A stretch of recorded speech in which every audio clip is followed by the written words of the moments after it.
আন্তর্জাতিক বাংলা সংবাদে সবাইকে স্বাগত। সুপ্রিয় দর্শক শ্রোতা, জানিয়ে দিব আমাদের হাতে থাকা সর্বশেষ আপডেট বাংলা সংবাদ। শুরুতেই থাকছে সংবাদ শিরোনাম, এরপর জানাবো বিস্তারিত। ইসরায়েলের 3টি রকেট ছুড়ল হামাস। আরো জানিয়ে দিব ফিলিস্তিনিদের উচ্ছেদের প্রস্তাব প্রত্যাখ্যান করল সৌদি আরব। আরো থাকছে লেবানন একের পর এক হামলা, ইসরায়েল দিশাহারা। এবার চারদিক থেকে রাফা ঘেরাও করে ফেলেছে ইসরায়েল। 72 ঘন্টার মধ্যে চতুর্থবারের মতো মার্কিন জাহাজে হামলা হুতিদের। চীনের সঙ্গে চুক্তির ব্যাপারে আশাবাদী ট্রাম্প, বলেছে হোয়াইট হাউস। ইরানের চারপাশে মার্কিন রণতরী প্রস্তুতি। এবং সর্বশেষ জানিয়ে দিব মার্কিন যুদ্ধজাহাজ ইসরায়েলের সামরিক ঘাঁটিতে ইয়েমেনের ড্রোন হামলা। এতক্ষণ শুনছিলেন সংবাদ শিরোনাম, এখন বিস্তারিত। তবে অনুরোধ থাকবে এই ভিডিওটিতে একটি লাইক দিন এবং কমেন্টস করে জানিয়ে দিন আপনি কোন জেলা থেকে বা কোথা থেকে আমাদের সাথে যুক্ত রয়েছেন। ইরান ইসরায়েল যুদ্ধের আপডেট সংবাদ হাতে পেতে চ্যানেলটি সাবস্ক্রাইব করুন, আমাদের সঙ্গে থাকুন। ধন্যবাদ। ইসরায়েলের 3টি রকেট ছুড়ল হামাস। ইসরায়েলের 3টি রকেট হামলা করেছে ফিলিস্তিনি স্বাধীনতাকামী সশস্ত্র সংগঠন হামাস। তবে এতে কেউ আহত হয়েছে কিনা তা এখনো জানা যায়নি।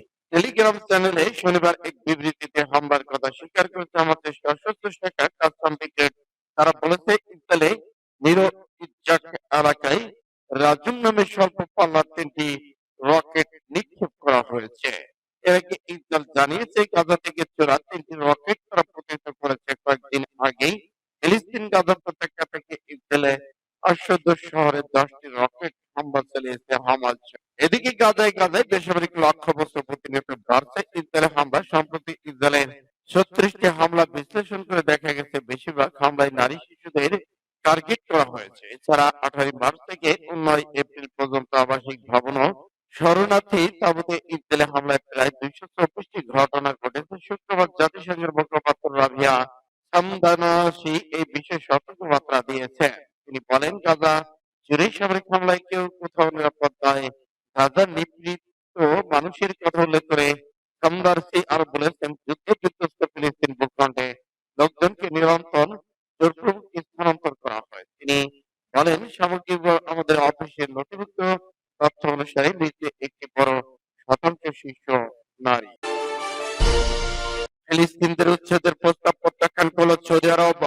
ফিলিস্তিনিদের নিজ ভূমি থেকে উচ্ছেদের প্রস্তাবকে সৌদি আরব প্রত্যাখ্যান করেছে বলে জানিয়েছেন দেশটির পররাষ্ট্রমন্ত্রী প্রিন্স ফয়সাল বিন ফারহাদ।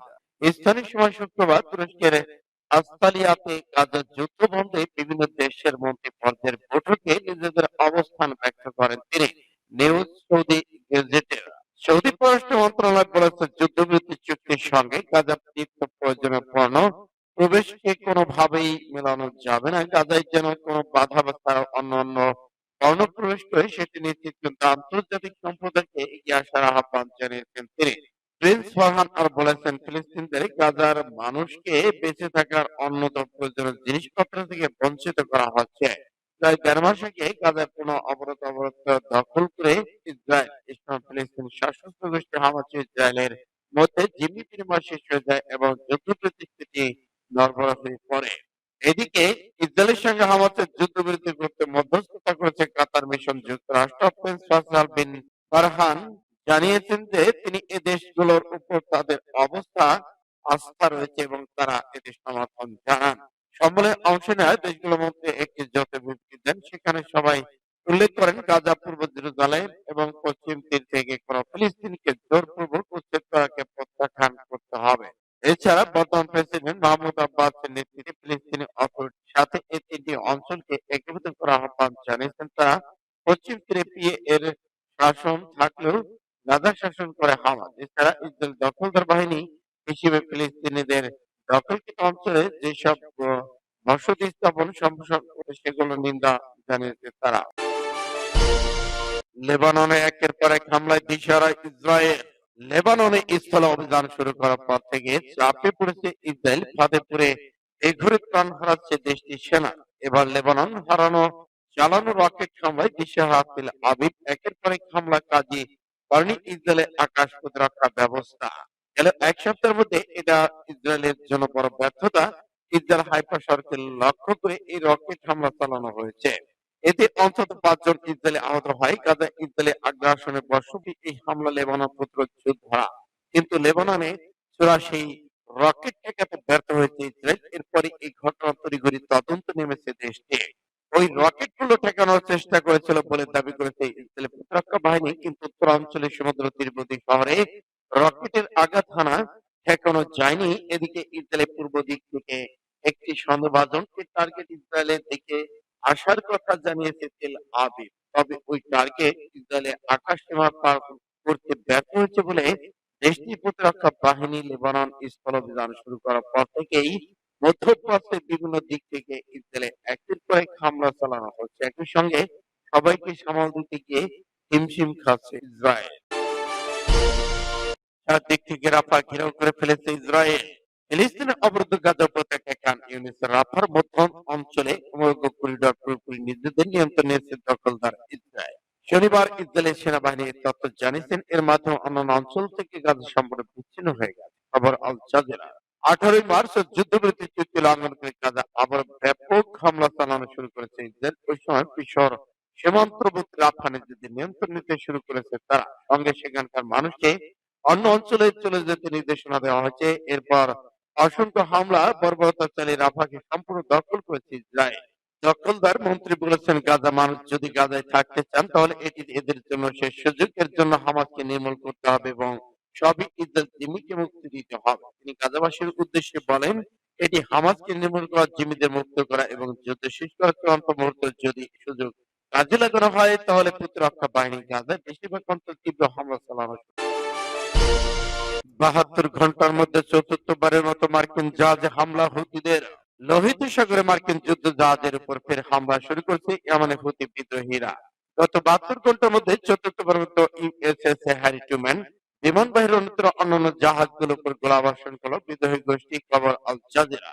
হুতিদের সামরিক মুখপাত্র ইহয়া সারি বলেছেন, এই অভিযানে যুক্তরাষ্ট্রের জাহাজ লক্ষ্য করে বেশ কয়েকটি ক্রুজ ক্ষেপণাস্ত্র ড্রোন নিক্ষেপ করা হয়েছে, যা ইয়েমেনে যুক্তরাষ্ট্রের পরিকল্পিত আক্রমণকে ব্যর্থ করে। যুক্তরাষ্ট্রের মাধ্যমে এক পোস্টে সারি লিখেছেন, এই অভিযান সফলভাবে লক্ষ্য অর্জন করে। তিনি বলেছেন, মার্কিন আগ্রাসন ফিলিস্তিন জনগণের প্রতি ইয়েমেনে অটল সমর্থনকে থামাতে পারবে না এবং গাজায় হামলা অবরোধ বন্ধ না করা পর্যন্ত ইসরায়েলের উপর আরো হামলা চালাতে থাকবে। এর আগেই গাজায় ইসরায়েলের আকস্মিক হামলায় কয়েক ঘন্টা পর পর ইসরায়েলের দিকে ক্ষেপণাস্ত্র নিক্ষেপ করেছে হুতি।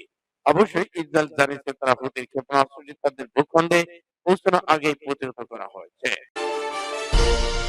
চীনের সঙ্গে চুক্তির ব্যাপারে আশাবাদী ট্রাম্প বলেছে হোয়াইট হাউস, বিশ্বের দুই বৃহৎ অর্থনীতির মধ্যে ক্রমবর্ধমান বাণিজ্য যুদ্ধের মধ্যে মার্কিন পণ্যের উপর ১২৫% পর্যন্ত শুল্ক বৃদ্ধি করেছে চীন।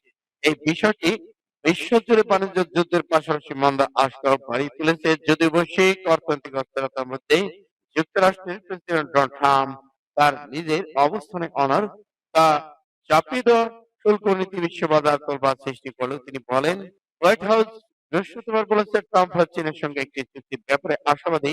৯০ দিনের শুল্ক বিরতির সময় ১৫টি দেশ আলোচনার প্রস্তাব দিয়েছেন।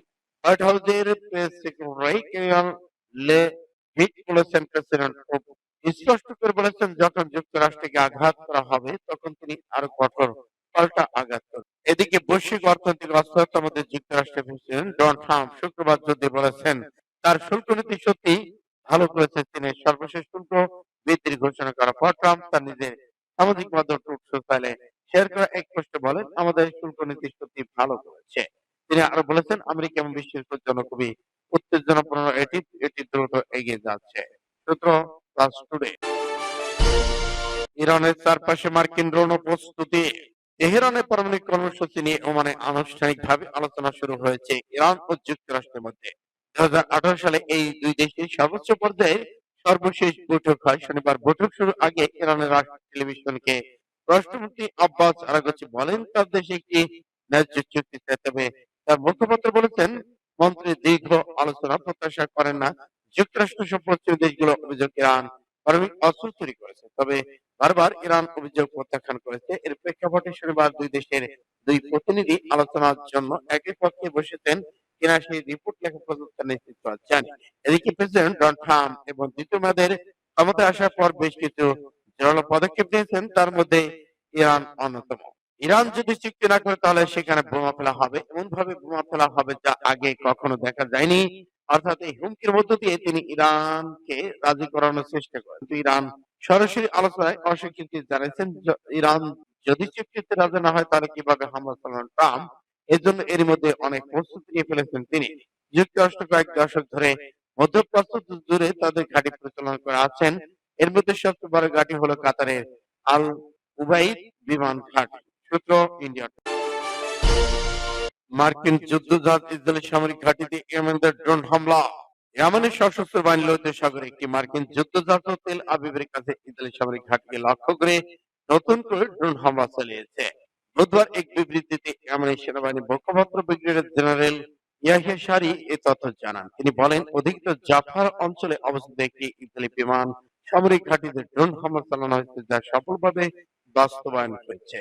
ইয়েমেনি মুখপাত্র জানান, এছাড়াও ইসরায়েলি বাহিনী উত্তর লোহিত সাগরে অবস্থান করা মার্কিন বিমানবাহী রণতরী ইউএসএস হ্যারি ট্রুম্যান শত্রুপক্ষের কয়েকটি যুদ্ধজাহাজকে লক্ষ্য করে একাধিক ড্রোন হামলা চালিয়েছে। এই হামলায় লক্ষ্যবস্তু সুনির্দিষ্ট ভাবে আঘাতপ্রাপ্ত হয়। তার ভাষায়, এই হামলাগুলো নিপীড়ন ফিলিস্তিন জনগণ তাদের সাহসী মুজাহিদদের প্রতি সংহতি প্রকাশ অংশ। এটি গাজায় চলমান গণহত্যার প্রতীক। এদিকে ইয়া সারি এ সময় জোর দিয়ে বলেছেন, এমন একটি অপরাজিত জাতি, আমরা তাদের ফিলিস্তিন ভাইদের পাশে দৃঢ়ভাবে থাকবো। ইয়ামেনি মুখপাত্রের ভাষায়, ইয়ামেন কখনো আমেরিকান আগ্রাসনের কাছে আত্মসমর্পণ করবে না এবং ইসরায়েল আগ্রাসন বন্ধ না হওয়া পর্যন্ত, গাজার অবরোধ প্রত্যাহার না করা পর্যন্ত অভিযান চালিয়ে যাবে। সূত্র আরব নিউজের।